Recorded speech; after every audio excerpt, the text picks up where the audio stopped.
Di part ini kita akan membahas bagaimana Bill Gates bisa mengontrol segala informasi tentang kegagalan vaksinnya di media sosial. Yang pertama kita harus tahu adalah Bill Gates merupakan produsen vaksin terbesar di dunia dan dia adalah donor tunggal secara pribadi terbesar bagi WHO dan CDC Foundation. WHO kita tahu adalah badan PBB yang bertindak sebagai koordinator kesehatan umum internasional. Direktur jenderalnya sekarang adalah Tedros Adhanom yang mempunyai hubungan dekat dengan Bill Gates. Siapa dia? Nanti kita bahas di part selanjutnya. Sedangkan CDC atau Centers for Disease Control and Prevention atau Badan Departemen Kesehatan dan Layanan Masyarakat Amerika Serikat, direktur utamanya Robert R. Redfield yang mempunyai hubungan dekat juga dengan Bill Gates. Jadi lumrah ya, seperti yang gue bahas di part sebelumnya, kalau WHO dan CDC Foundation sekarang berusaha keras mengeluarkan kebijakan pemasaran vaksin milik Bill Gates ke seluruh dunia. Tentu atas dasar kedekatan direktur jenderal dan direktur utamanya dengan Bill Gates dan juga dana besar yang mengalir dari Bill Gates sendiri. Sebenarnya vaksin yang dibuat oleh Gates ini sudah mendapat penolakan sejak Januari 2019 dikarenakan banyak mengalami kegagalan dan terindikasi hanya sekedar proyek eksperimen Bill Gates saja, seperti yang sudah dibahas di part sebelumnya juga. Silahkan tonton. Nah, melalui beberapa platform media sosial, banyak organisasi kemanusiaan lokal di berbagai negara di dunia menyuarakan penolakan vaksin Gates atas kegagalannya di India, Afrika, dan beberapa negara lainnya. Untuk mengatasi itu semua, mengatasi kampanye penolakan itu, Gates memaksimalkan sumbangannya kepada PAC. Apa itu PAC? PAC adalah Komite Intelijennya DPR Amerika Serikat yang diketuai oleh Adam Schiff. Kembali lagi, Adam Schiff adalah kolega dekat Gates. Adam Schiff juga merupakan salah satu politisi Partai Demokrat Amerika yang mendorong pemakzulan terhadap Presiden Donald Trump. Kenapa gue sedikit menyinggung ke pemakzulan Presiden Donald Trump?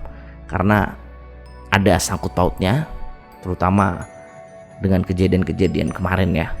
Nah, kembali lagi, pada bulan Februari 2019, Adam Schiff menuntut Facebook, Google, Amazon, dan Pinterest agar menyensor informasi tentang kesalahan vaksin. Karena dengan adanya informasi tersebut telah menyebabkan masyarakat skeptis terhadap pernyataan pemerintah dan industri tentang keamanan atau kemanjuran vaksin.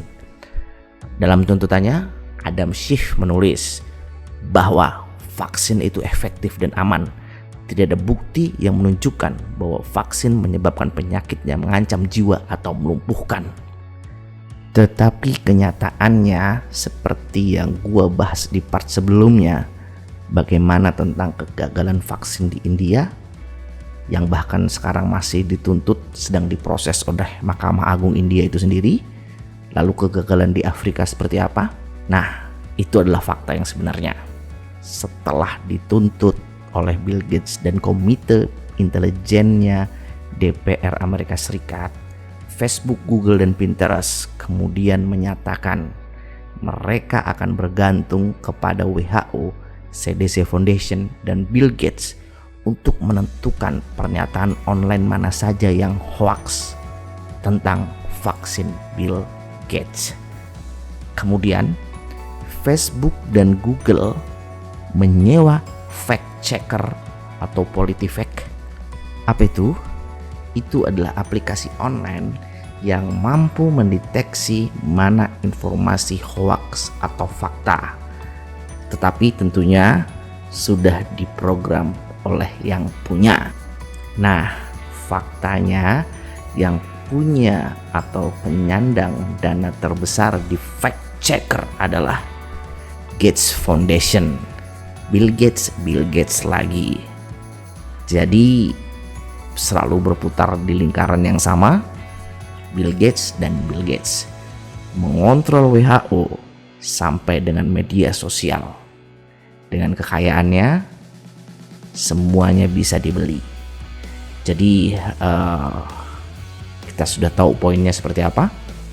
Selanjutnya, oh ya, karena tadi kita sudah menyentil Donald Trump ya dan beberapa tokoh-tokoh di atas tadi, jadi part ke depan gua akan membahas tentang hubungan Black Lives Matter yang baru saja terjadi di Amerika Serikat yang membuat Donald Trump panik.